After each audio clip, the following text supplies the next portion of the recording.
Hello everybody, Chris here. Got a video to show you guys. Today it's going to be about, well, video games, I guess. I have a box here, fairly large, heavy box, that I haven't opened since we moved into this place, which was last summer. So it's kind of a mystery box to me. So, but obviously the writing on here, it says Game Boy, video games, etc., living room. So I just want to kind of open it up, see what's in there, and share with you guys some of my video game collection that I haven't seen myself for a while. So let's open it up and see what's in it.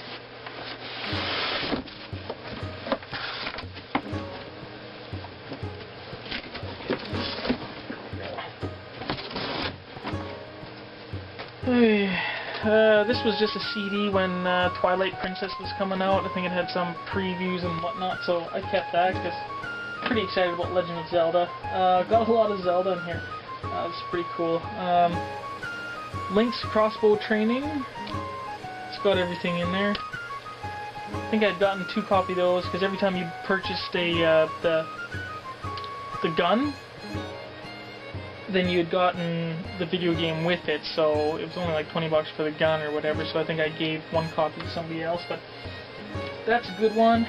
I'm going to show you guys first. I'm seeing a lot of awesome stuff. So I'll show you this. This is actually Nikki's Nintendo DS Lite that I got. It was like a Mario edition that I got for her Christmas a couple years ago. Nintendo Wii stand so I can prop it up. My black Nintendo DSi, got that in there. These are really good. I'm actually looking forward to the what do you call it, 3DS coming out, a 3D handheld from Nintendo, so that'll be pretty cool. Wow. Okay. Legend of Zelda, this is for the GameCube. Legend of Zelda Collector's Edition. This has 4 games on it. It has The Legend of Zelda, the original, Zelda 2, The Adventures of Link, Ocarina of Time, and Majora's Mask. This was great. I think this one was offered through Nintendo, through the magazines or something like that, and you purchased subscriptions, so many subscriptions, and then you were able to get this. I believe that's how I got this one. That was pretty cool.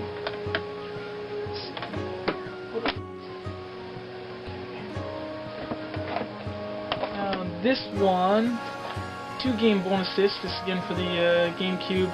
Ocarina of Time and Ocarina of Time Master's Quest. This was pretty cool. I think my sister actually found this for me. I wanted to get it. I think she found it in a pawn shop or something like that. So it's really sweet. That was before I got onto eBay and stuff like that too. So I was glad to find that. But it's Ocarina of Time, and then the Master's Quest version, they just changed around the dungeons and made it more challenging. So I know I haven't actually completed the Master's Quest, but it was really kind of cool because you knew everything outside of the dungeons to go through, but it gave new challenges for people who love the Ocarina of Time series, which I really do. Zelda is one of my best the games that I love the most. So for GameCube we have Legend of Zelda Twilight Princess.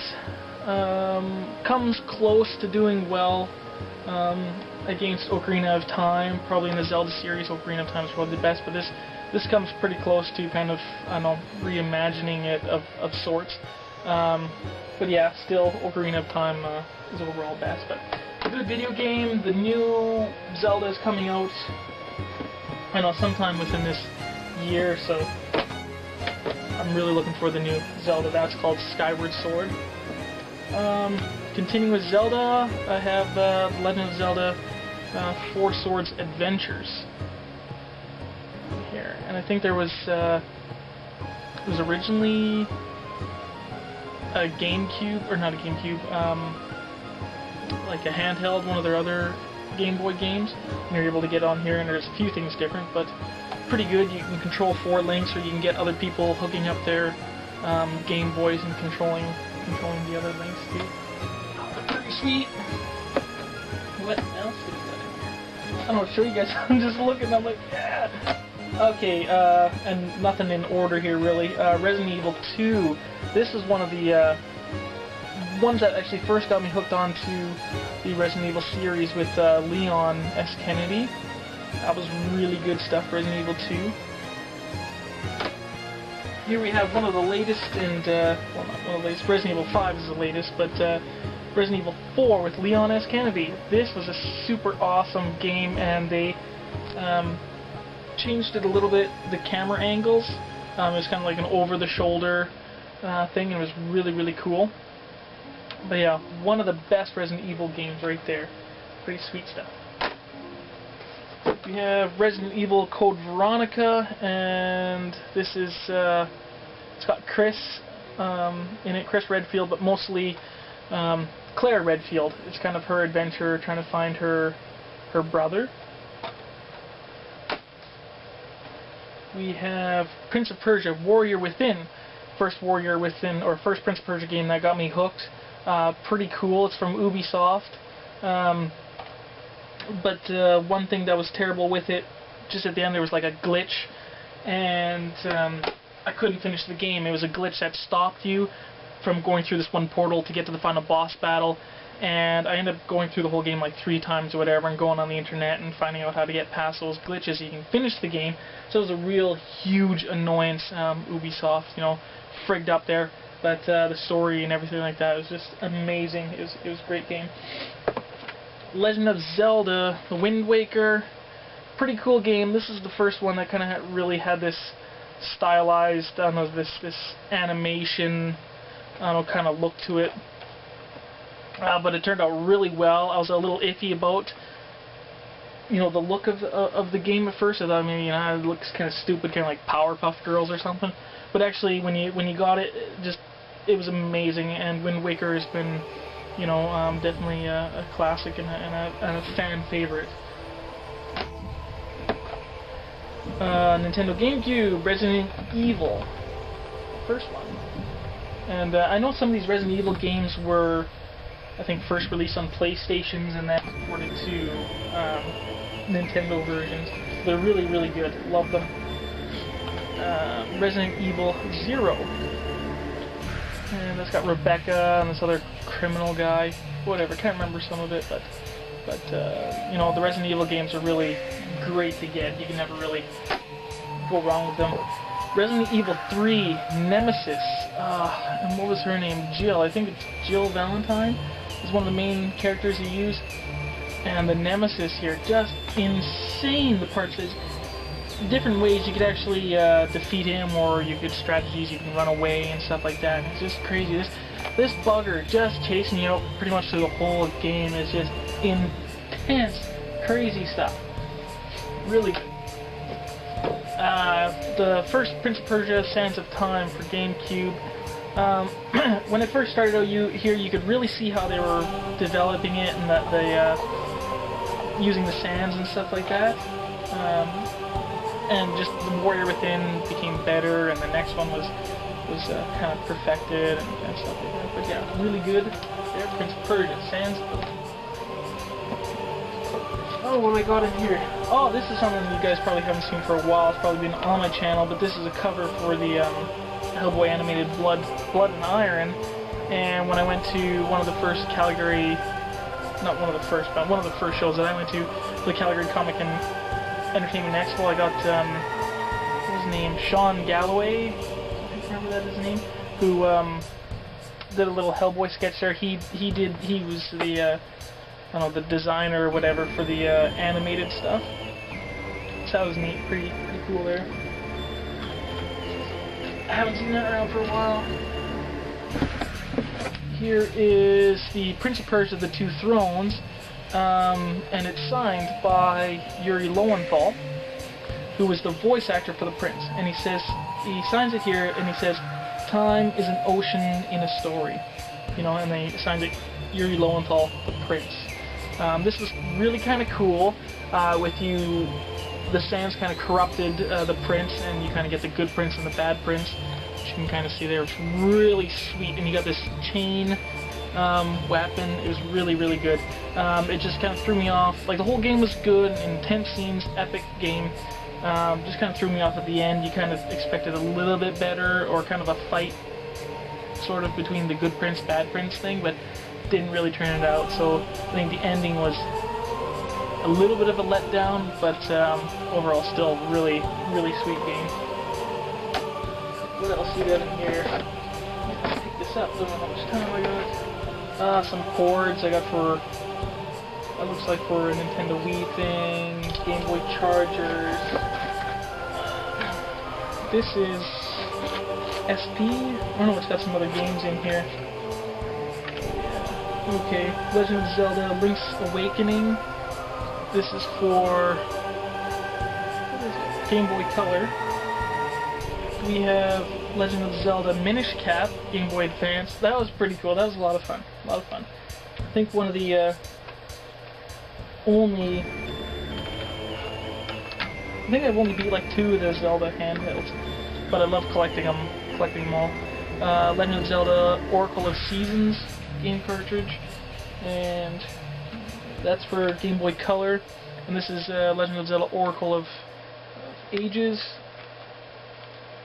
and Legend of Zelda A Link to the Past and 4 Swords on the same little cartridge. Ready to go. Okay. Just throw that back in there. These are some of the boxes. So the box for Link's Awakening, really old one. Oracle of Seasons, and Ages. So those are just the boxes. I already showed you the cartridges. Here's some other games. Spirit Tracks. That was a pretty cool one too. Like I say, I think it's only been like 2 of the handheld Zelda games that I've completed, which was this one, and I think it was the Minish Cap.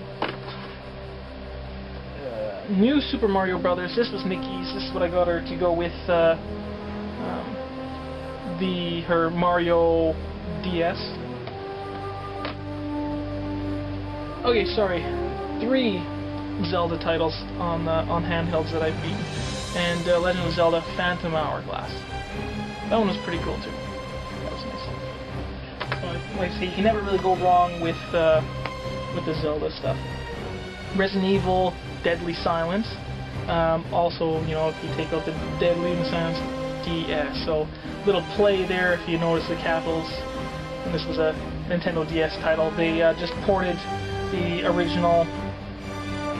One of the original Resident Evil games to the DS, and they added a few little things for the DS.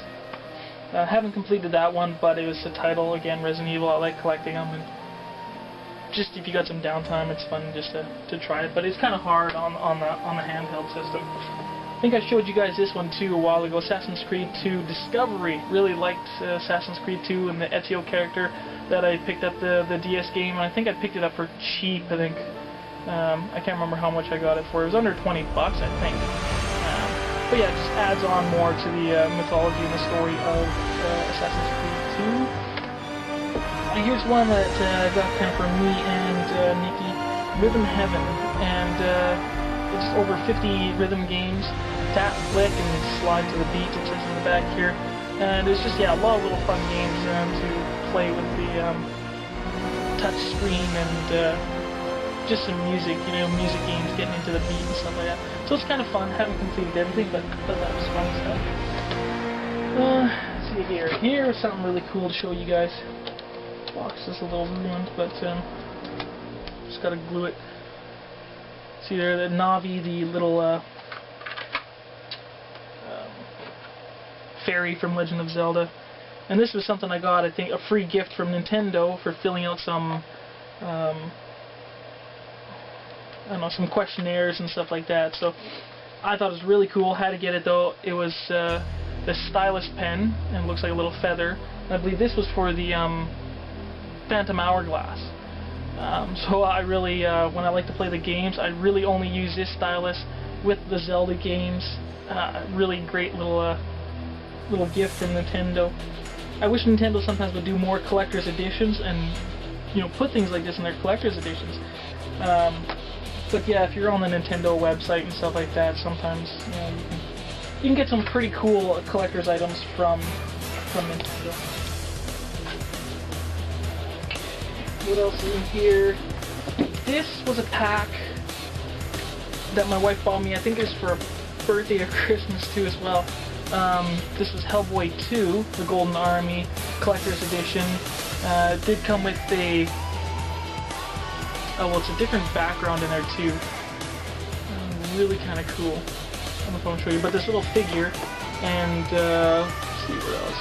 It says in the back here, limited edition statue, discs, Guillermo del Toro production journal, and a 3D packaging, so it's different from the regular. So that was pretty sweet. The box is getting quite beat up. I mean, it's really thin paper, but yeah, I really like the collector's set. That's pretty sweet. Thanks, love. I think in the rest here it's just all video game guides. Sometimes I don't always use the guides, but if it's a really great game, I like getting the guides, and maybe I can get some extra stuff and whatnot, but I usually don't really use them all the way. But yeah, Resident Evil 4 was one of the best games, Resident Evil games I like the best, so picked up their strategy guide. Pretty cool. Got just about everything with that one. And I know actually Resident Evil 4, see, I showed you on GameCube, but I also have another version of it for the Wii, which was updated with the special stuff from the PlayStation version that wasn't in any of the other versions. So I was disappointed actually when I played some of my friend's PlayStation version. There was some really cool stuff that wasn't in the GameCube. So when the Wii version came out, you had everything that was really cool about the GameCube version, plus the stuff that was in the PS, and plus you were able to use your Wii remote, you know, motion control and stuff like that, and just point, shoot. It was fabulous. So Resident Evil 4 was definitely so good of a game, it was worth paying, you know, 2 times for it, full price. Let's see what we got here. Spider-Man 3 strategy guide. I think I have all the Spider-Man games, I can't remember. No, I might be missing Spider-Man number 2 somewhere. This one, Legend of Zelda Twilight Princess guide. Pretty cool. Used, you know, like most of, I say, just go through the game, and then I really need something that, you know, I'm stumped on a puzzle or whatever like that, then I'll use it. But yeah, they say it kind of goes good with a really good game, and you get the strategy guide. Wind Waker strategy guide. It's pretty beat up. Phantom Hourglass strategy guide. Not so beat up, but you know, hardly used. Here's some really nice ones. You may have seen these ones before too on my channel. Hardcover edition for the Spirit Tracks guide. Got maps in there too. So hardcover collector's edition, and if you see on the edges there how they kind of got the edges gold color, really that's an amazingly sweet book. Yeah, I showed you guys this before, but this is for the Assassin's Creed 2 strategy guide, and they got a big map in here, and just really amazing, like good hardcover. I'm showing you guys too the Assassin's Creed Brotherhood book. Official strategy guide for Ocarina of Time. That is really good. This is Ocarina of Time, like I say, one of the best Zelda games ever, and I've gone and played this game so many times. It's just amazing. But you can always miss a few little things, and it's just... But Ocarina of Time is so involved. It's just amazing. Like, they just... Everything, they hit everything so right. If nobody's ever played any of the Zelda games, this is the one definitely to go with, to start with. It's amazing. Legend of Zelda 4 Swords strategy guide. Yeah, really grimy there, kind of gross there. That one got beat up. And lastly, here we have the Majora's Mask strategy guide. And that was a good add-on. You know, after Ocarina of Time, and you get this other adventure. Yeah, I got a bunch of codes and different stuff written down in there. Oh, that's all the songs. Okay. Yeah. So, pretty cool stuff. Yeah, so that's my probably longer than you wanted to watch video of my mystery video game box. So it's kind of cool what was in there. And actually have another mystery box of comic books this time that I'll want to show you sometime. So, yeah. So, that's that, you guys. I'll see you guys later.